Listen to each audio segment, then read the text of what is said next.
আমার নাম কৃষ্ণা ভট্টাচার্য। আমি লকড়া শাহকুচিতে থাকি।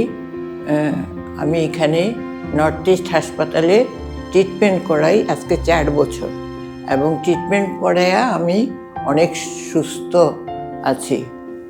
যথেষ্ট।